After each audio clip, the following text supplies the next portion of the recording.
Hello friends, હું છું હિરલ અને હિરુસ કિચનમાં તમારું સ્વાગત છે.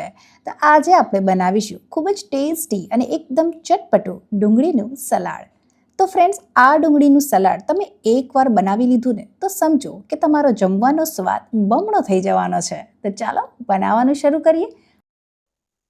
અને હા, તમને જો મારી રેસિપીઓ ગમતી હોય તો ચેનલને સબસ્ક્રાઈબ કરી બાજુમાં આપેલી ઘંટીને દબાવી ઓલ પર ક્લિક કરી દેજો, જેથી મારા બધા જ વિડીયો સૌથી પહેલાં તમારી પાસે પહોંચે. તો સૌથી પહેલાં તો મેં અહીંયા 3 મીડિયમ સાઇઝની ડુંગળી લઈ લીધી છે. તો તમે ડુંગળી વધુ કે ઓછી પણ લઈ શકો છો. હવે ડુંગળીના ફોતરા કાઢી લઈશું.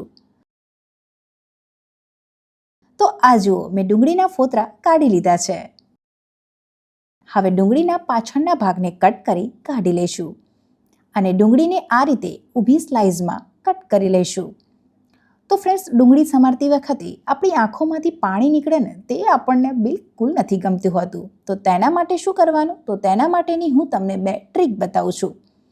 એક, તો જ્યારે તમે ડુંગળી સમારો ને ત્યારે તમારે ચિંગમ મોંમાં ચાવતું રહેવાનું. અને જો તમારી પાસે ચિંગમ ન હોય તો શું કરવાનું? તો તેના માટેની હું બીજી ટ્રીક બતાવું છું. તો જ્યારે તમે ડુંગળી સમારો ને ત્યારે તમારે ડુંગળીના ફોતરા કાઢી ડુંગળીને આખી એમને એમ જ પાણીમાં 2 થી 3 મિનિટ સુધી રાખવાની અને તે પછી જ ડુંગળીને સમારવાની. આનાથી શું થશે કે તમારી આંખોમાંથી પાણી પણ નહીં નીકળે અને તમારું કામ ખૂબ જ ઝડપથી થઈ જશે. તો આ જુઓ, મેં ડુંગળીને કટ કરી લીધી છે. હવે ડુંગળીને હાથથી બરાબર મસળી લઈશું. આનાથી શું થશે કે ડુંગળીની એક લેયર્સ ખૂબ જ સરળતાથી અલગ થઈ જશે. હવે મેં અહીંયા એક બાઉલમાં ઠંડુ પાણી અને થોડા બરફના ટુકડા એટલે કે આઈસ ક્યુબ પણ લઈ લીધા છે.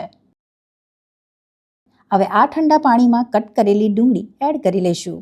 આનાથી શું થશે કે ડુંગળી બિલકુલ પણ તીખી નહીં લાગે, કડક જ રહેશે અને ખાવામાં તેનો ક્રંચ લાંબો સમય સુધી એવો ને એવો જ રહેશે.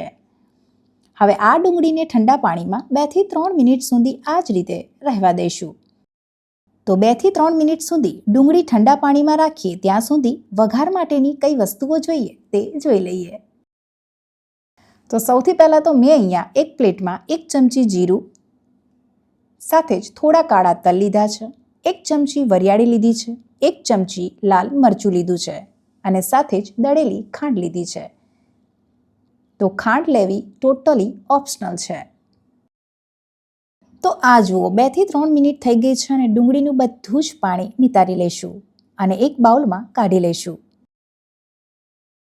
હવે આની અંદર એડ કરીશું તીખા લીલા મરચાં. તો મેં અહીંયા 2 જેટલા લીલા મરચાં લીધા છે. હવે આને આ રીતે કટ કરીને પછી જ એડ કરીશું.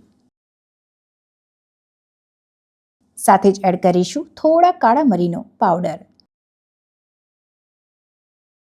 હવે આ બધું જ બરાબર મિક્સ કરી લઈશું. હવે લઈશું એક તડકા પેન અને તડકા પેનમાં મેં પહેલેથી તેલ લઈ લીધું છે. હવે તેલને બરાબર ગરમ થવા દઈશું.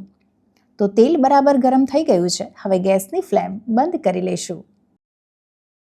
હવે આની અંદર એડ કરીશું જીરું, કાળા તલ, વરિયાળી, લાલ મરચું અને દળેલી ખાંડ. હવે આ બધી જ વસ્તુઓને બરાબર મિક્સ કરી આ વઘારને ડુંગળી ઉપર એડ કરી લઈશું. હવે આ વઘારને ડુંગળી સાથે બરાબર મિક્સ કરી લઈશું.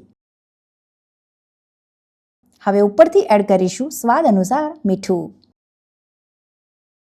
સાથે જ એડ કરીશું અડધા લીંબુનો રસ. સાથે જ એડ કરીશું ઝીણા કટ કરેલા ધાણા. તો ધાણાને તમારે ધોઈને પછી જ એડ કરવાના. હવે આ બધી જ વસ્તુઓને બરાબર મિક્સ કરી લઈશું. તો ફ્રેન્ડ્સ, શાક રોટલી હોય કે દાળ ભાત કે પછી રોટલા કે કોઈ પણ જાતના પરાઠા હોય અને જો આ બધાની સાથે આ ડુંગળીનું સલાડ મળી જાય ને તો ખાવાની તો મજા જ આવી જાય. તો ફ્રેન્ડ્સ, મારો આજનો આ વિડીયો તમને કેવો લાગ્યો તે મને કમેન્ટમાં જરૂરથી જણાવજો. અને હા, હજુ સુધી મારી ચેનલને લાઇક, શેર અને સબસ્ક્રાઈબ ન કરી હોય તો સબસ્ક્રાઈબ કરજો અને બાજુમાં આપેલી ઘંટીને દબાવજો, જેથી કરીને મારી નવી રેસિપીની નોટિફિકેશન તમને મળતી રહે. Thank you for watching.